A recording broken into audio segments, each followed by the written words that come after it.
The chapter. सप्ततत्व अकादमी की वार्षिक परीक्षाएं नज़दीक थीं, लेकिन नॉविस मेजेस के लिए ये एक साधारण परीक्षा नहीं थी। ये एक खुली प्रदर्शन परीक्षा, ओपन शोकेस ड्यूअल थी। इस परीक्षा का उद्देश्य छात्रों की युद्ध तत्परता, बैटल रेडीनेस और स्पेल एक्यूरेसी को मापना था। दर्शक दीर्घा में केवल शिक्षक और वरिष्ठ छात्र ही नहीं, बल्कि कई महत्वपूर्ण शहर के अधिकारी और जादुई गिल्ड के प्रतिनिधि भी मौजूद थे। यह किसी भी नॉविस मेज के लिए अपने भविष्य का दरवाज़ा खोलने का पहला मौका था। परीक्षा का माहौल किसी त्योहार से कम नहीं था। मैदान के चारों ओर जादू से गढ़े गए शील्ड, मैजिकली वोवन शील्ड्स चमक रहे थे, ताकि अनियंत्रित माना किसी दर्शक को चोट न पहुंचा सके। परीक्षा का प्रारूप एक ऑन एक द्वंद्व ड्यूअल था, जहां छात्र एक ही एलिमेंट के भीतर या विरोध एलिमेंट के साथ मुकाबला करते थे। जब द्वंद्व की सूची घोषित हुई तो रुद्र की तेज आवाज में प्रतिक्रिया आई। वाह, मेरा पहला मुकाबला माना रहित से। क्या अकादमी मेरा समय बर्बाद कर रही है? रुद्र ने सार्वजनिक रूप से मजाक उड़ाया, जिससे आर्यन की ओर बैठी भीड़ में हल्की हंसी गूंज उठी। आर्यन शांत रहा। उसने गुरु वेदांत की ओर देखा, जिन्होंने एक हल्की सी स्वीकृति भरी निगाह दी। वेदांत जानते थे कि यह मुकाबला आर्यन के लिए उसकी मानसिक नियंत्रण, मेंटल डिसिप्लिन का अंतिम परीक्षण होगा। मैदान में प्रवेश, एंटरिंग द अरीना। जब आर्यन और रुद्र द्वंद्व अखाड़े में दाखिल हुए तो उनके बीच का अंतर साफ दिखाई दिया। रुद्र अपने काले लाइटनिंग चोगे में आत्मविश्वास से लबालब था। उसकी लाइटनिंग माना उसके हाथों के चारों ओर नीली चिंगारियों के रूप में चटक रही थी, जो उसकी उत्तेजना को दर्शाती थी। आर्यन अपने साधारण नोविस फायर चोगे में शांत और लगभग भावहीन था। उसके कोर के भीतर फायर उत्तेजित थी और विंड बेचैन, लेकिन आर्यन ने दोनों को पूर्ण नियंत्रण में रखा हुआ था। मैच के रेफरी, एक एडवांस्ड अर्थ मेज, ने नियम बताए। द्वंद्व तब समाप्त होगा जब कोई भी प्रतियोगी हार मान लेगा या अपनी माना का उपयोग करने में असमर्थ हो जाएगा। घातक वार निषिद्ध हैं। रुद्र ने आर्यन पर व्यंग्य किया। घातक वार? तुम्हारे पास जो फायर है उससे तो शायद मच्छर भी नहीं मरेगा। आर्यन ने रुद्र को नजरअंदाज किया और चुपचाप अपनी एकाग्रता पर ध्यान केंद्रित किया। रेफरी ने अपनी छड़ी जमीन पर पटकी। शुरू करो। पहला चरण, लाइटनिंग का वार और फायर का धीमापन। रुद्र एक पल भी बर्बाद नहीं करना चाहता था। वो अपने एलिमेंट की गति जानता था।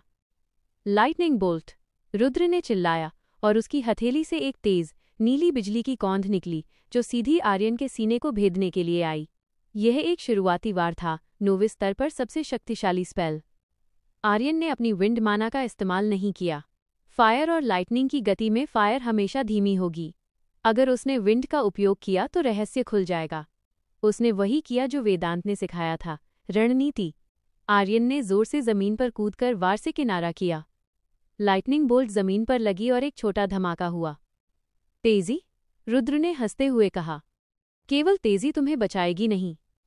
रुद्र ने तुरंत एक लाइटनिंग केज बनाने की कोशिश की, कई छोटे बोल्ट एक साथ।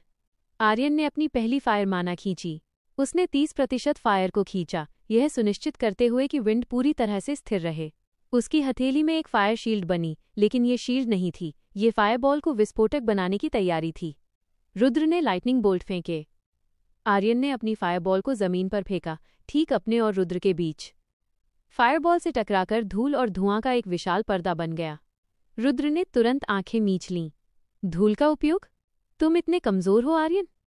दूसरा चरण, गुप्त रणनीति और अप्रत्याशित हार। धुएं के पर्दे ने आर्यन को वो महत्वपूर्ण सेकंड दिया जिसकी उसे जरूरत थी।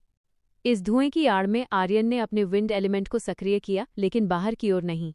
उसने विंड को अपने कोर के अंदर फायर के साथ संयोजन के लिए खींचा और फायर को विंड की मदद से अपनी हथेली में घनीभूत किया।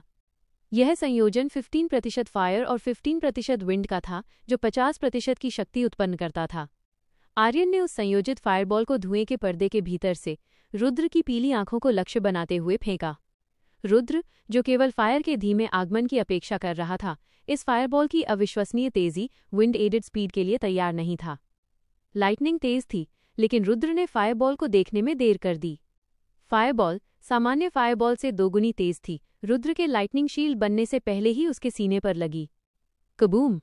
यह कोई साधारण विस्फोट नहीं था, यह विंड एम्प्लीफाइड फायर का विस्फोट था। रुद्र के कपड़े जल गए और वो एक कड़वे धुएं में हवा में उठ गया। शील्ड से टकराकर रुद्र जमीन पर गिरा, उसका शरीर झटका खा रहा था। वो गंभीर रूप से घायल नहीं था, लेकिन वह पूरी तरह से स्तब्ध था। उसकी सारी लाइटनिंग माना उसके शरीर से बाहर निकल चुकी थी और वो असहाय होकर जमीन पर पड़ा था। रुद्र ने गुस्से में आर्यन को देखा। तुमने क्या किया? तुम्हारी फायर इतनी तेज नहीं हो सकती। आर्यन ने अपनी हथेली पीछे कर ली। उसके चेहरे पर कोई मुस्कान नहीं थी, बस शांत एकाग्रता थी। रेफरी ने बिना किसी देर के अपनी छड़ी उठाई। विजेता आर्यन। परिणाम और छुपा हुआ रहस्य, outcome and the hidden secret. भीड़ में पहले चुप्पी छा गई, फिर तालियों की एक हिंसक गूंज उठी। उन्होंने केवल फायर का एक अप्रत्याशित रूप देखा था, एक ऐसा फायरबॉल जो लाइटनिंग की तेजी से टकराया। वेदांत दर्शक दीर्घा में बैठे थे। उनके चेहरे पर एक चोरी की मुस्कान थी। वो जानते थे कि वो तेजी फायर की नहीं, विंड की थी। वेदांत ने सोचा, तारांकन, उसने विंड को बाहर नहीं निकाला, उसने विंड को फायर के इंजन के रूप में इस्तेमाल किया। फायर की आवृत्ति में कोई असामान्यता नहीं थी, केवल उसकी वेग में थी।